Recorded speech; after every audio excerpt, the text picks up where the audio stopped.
जय श्री राधे। श्री हरिवंश राधा वल्लभ लाल की जय। श्री हरिवंश महाप्रभु की जय। परम पूज्य गुरुदेव महाराज की सदा जय हो, सदा जय हो। बहुत बहुत स्वागत है आप सभी का श्री चैतन्य चरितावली में। श्री चैतन्य महाप्रभु का सुंदर जीवन चरित्र हम श्रवण कर रहे हैं। आज हम श्रवण करेंगे द्विविध भाव। तो इसे शुरू करने से पहले एक बार महाप्रभु को प्रसन्नता प्रदान करने वाले हरि नाम को गा लेते हैं। मेरे साथ साथ आप भी गाइए। हरे कृष्ण कृष्ण कृष्ण हरे हरे, हरे राम राम राम हरे हरे, हरे कृष्णा राधे राधे। चलिए शुरू करते हैं। द्विविध भाव। भगवत भावेन यः शश्वत भक्त भावेन चैव तत् भक्ता नंद्यते नित्यम तम चैतन्यम नमाम्यहम्। अर्थात जो निरंतर भक्त भाव और भगवत भाव, इन दोनों भावों से भक्तों को आनंदित बनाते रहते हैं, उन श्री चैतन्य महाप्रभु के लिए हम नमस्कार करते हैं। जय जय। देखो, चैतन्य महाप्रभु स्वयं भक्त बनकर तो रह रहे हैं, लेकिन वे स्वयं भगवान भी हैं। तो भक्त और भगवान का अनूठा मिश्रण ये हमारे श्री चैतन्य महाप्रभु हैं। प्रत्येक प्राणी की भावना विभिन्न प्रकार की होती है। अरण्य में लिखे हुए जिस मालती के पुष्प को देखकर सहृदय कवि आनंद में विभोर होकर उछलने और नृत्य करने लगता है।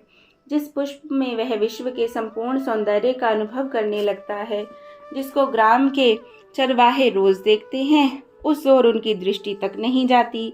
उनके लिए वह पुष्प का अस्तित्व उतना ही है जितना कि रास्ते में पड़ी हुई काठ, पत्थर या अन्य किसी सामान्य वस्तुओं का। वे उस पुष्प में भी प्रकार की विशेष भावना का आरोप नहीं करते। असल में यह प्राणी भाव में है। जिसमें जैसे भाव होंगे उसे उस वस्तु में वे ही भाव दृष्टिगोचर होंगे। इसी भाव को लेकर तो गोस्वामी तुलसीदास जी ने कहा है, जिनके रही भावना जैसी प्रभु मूरत तिन देखी वैसी। जय जय। महाप्रभु के शरीर में भी भक्त अपनी अपनी भावना के अनुसार नाना प्रकार के रूपों के दर्शन करने लगे।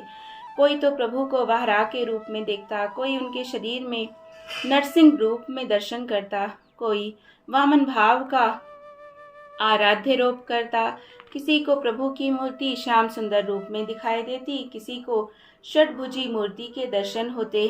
कोई प्रभु के शरीर को ना देखकर उन्हें चतुर्भुज रूप में देखता और उनके चारों हस्तों में उसे प्रत्यक्ष शंख, चक्र, गदा और पद्म दिखाई देते। इस प्रकार एक ही प्रभु के श्री विग्रह को भक्त भिन्न भिन्न प्रकार से देखने लगे। जिसे प्रभु के चतुर्भुज रूप के दर्शन होते, उसे ही प्रभु की चारों भुजाएं दिखाई देती। अन्य लोगों को वही उनका सामान्य रूप दिखाई देता। जिसे प्रभु का शरीर ज्योतिर्मय दिखाई देता और प्रकाश के अतिरिक्त उसे प्रभु की और मूर्ति दिखाई ही नहीं देती। उसी की आंखों में वह प्रकाश छा जाता। साधारणतः सामान्य लोगों को वह प्रकाश नहीं दिखता। उन लोगों को प्रभु के उसी गौर रूप के दर्शन होते रहते।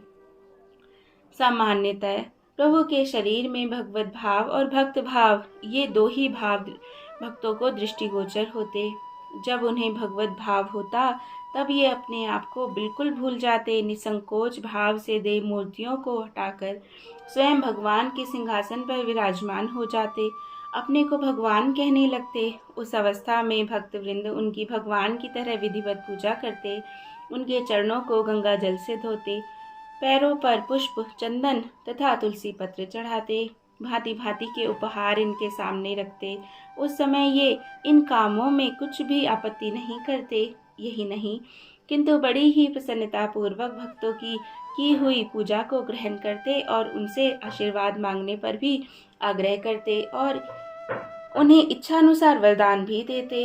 यही बात नहीं कि ऐसा भाव इन्हें भगवान का ही आवे, नाना देवी देवताओं का भाव भी आ जाता। कभी तो बलदेव के भाव में लाल लाल आंखें करके जोरों से हुंकार करते और मदिरा मदिरा कहकर शराब मांगते।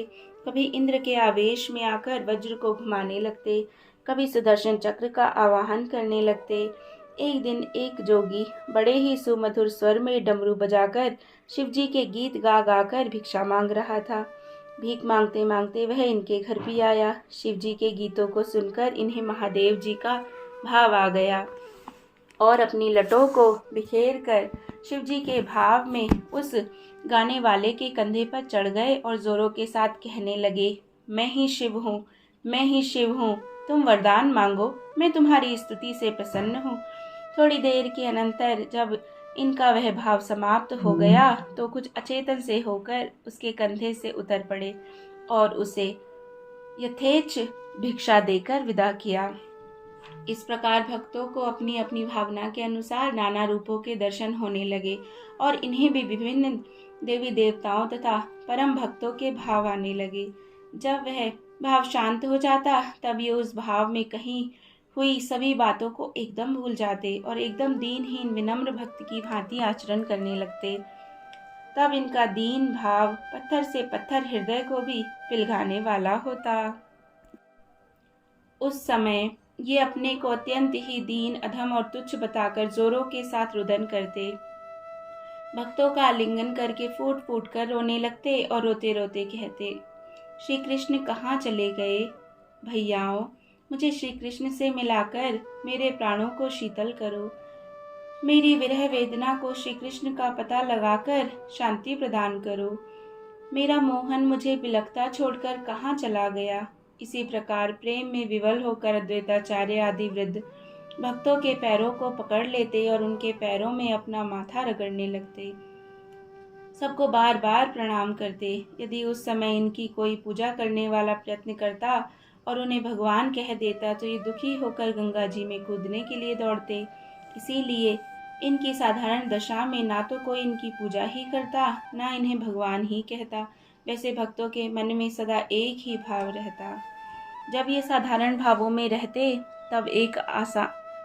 तब एक अमानी भक्त के समान श्रद्धा भक्ति के सहित गंगा जी को साष्टांग प्रणाम करते, गंगा जल का आचमन करते, ठाकुर जी का विधिवत पूजन करते और तुलसी जी को जल चढ़ाते, उनकी भक्ति भाव से प्रदक्षिणा करते। भगवत भाव में इन सभी बातों को भुलाकर स्वयं ईश्वरीय आचरण करने लगते।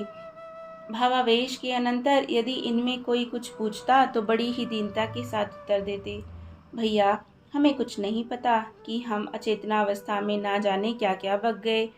आप लोग इन बातों का कुछ भी बुरा ना माने, हमारे अपराधों को क्षमा ही करते रहें। ऐसा आशीर्वाद दें जिससे अचेतना अवस्था में भी हमारे मुख से कोई ऐसी बात ना निकलने पावे जिसके कारण हम आपके तथा श्री कृष्ण के सम्मुख अपराधी बने। संकीर्तन में भी ये दो भावों में नृत्य करते। कभी तो भक्त भाव से बड़ी ही सरलता के साथ नृत्य करते। उस समय का इनका नृत्य बड़ा ही मधुर होता। भक्त भाव ये संकीर्तन करते करते भक्तों की चरण धूलि सिर पर चढ़ाते और उन्हें बार बार प्रणाम करते। बीच बीच में पछाड़े खा खा कर गिर पड़ते। कभी कभी तो इतने जोरों के साथ गिरते कि सभी भक्त इनकी दशा देखकर घबरा जाते। शची माता तो कभी इन्हें इस प्रकार जोरों के साथ गिरते देखती तो बहुत ही गंभीर हो जाती। रोते रोते भगवान से प्रार्थना करती कि हे शरण शरण, मेरे निमाई को इतना दुख मत दो। इसीलिए सभी भक्त संकीर्तन के समय इनकी बड़ी देख रेख रखते और इन्हें चारों ओर से पकड़े रहते कि कहीं मूर्छित होकर न गिर पड़े। कभी कभी ये भावावेश में आकर भी संकीर्तन करने लगते। तब इनका नृत्य बड़ा ही अद्भुत तथा अलौकिक होता था। उस समय इन्हें स्पर्श करने की भक्तों को हिम्मत भी नहीं होती थी। ये नृत्य के समय में जोरों से हुंकार करने लगते। इनकी हुंकार से दिशाएं गूंजने लगती और पदाघात से पृथ्वी हिलने ही लगती। उस समय सभी संकीर्तन करने वाले भक्त विस्मित होकर एक कार के आकर्षण में खिंचे हुए मंत्रमुग्ध की भांति सभी क्रियाओं को करते देखते। उन्हें बाह्य ज्ञान बिल्कुल रहता ही नहीं था। उस नृत्य में सभी को बड़ा ही आनंद प्राप्त होता। इस प्रकार कभी कभी तो नृत्य संकीर्तन करते करते पूरी रात्रि बीत जाती और खूब दिन भी निकल आता, तो भी संकीर्तन समाप्त नहीं होता था। एक एक करके बहुत से भावुक भक्त नवद्वीप में आकर वास करने लगे और श्रीवास के घर संकीर्तन में आकर सम्मिलित होने लगे। धीरे धीरे भक्तों का एक अच्छा खासा परिकर बन गया। इनमें अद्वैताचार्य, नित्यानंद प्रभु, हरिदास, ये 3 प्रधान भक्त समझे जाते थे। वैसे तो सभी प्रधान थे, भक्तों के प्रधान अप्रधान भी क्या, किंतु ये तीनों सर्वस्व त्यागी, परम विरक्त और महाप्रभु के बहुत ही अंतरंग भक्त थे। श्रीवास को छोड़कर इन्हें तीनों पर प्रभु की अत्यंत कृपा थी। इनके ही द्वारा वे अपना सब काम कराना चाहते थे। इनमें से अद्वैताचार्य और अवधूत नित्यानंद जी का सामान्य परिचय तो पाठकों को प्राप्त हो ही चुका है। अब भक्तगण श्री हरिदास संक्षिप्त परिचय तो पाठकों को पहले मिलेगा। इन महाभागवत वैष्णव शिरोमणि भक्त के नाम जप का जितना महात्म्य प्रकट किया गया है, उतना भगवान नाम का महात्म्य किसी ने प्रकट नहीं किया। इन्हें भगवान नाम महत्व का सजीव अवतार ही समझना चाहिए। जय जय श्री राधे। तो अगले अध्याय में हम श्री भक्त हरिदास जी का सुंदर पावन बहुत अद्भुत चरित्र है, उसे श्रवण करेंगे। श्री चैतन्य महाप्रभु की कृपा हम सभी पर सदा बनी रहे। बोलिए चैतन्य महाप्रभु की जय हो।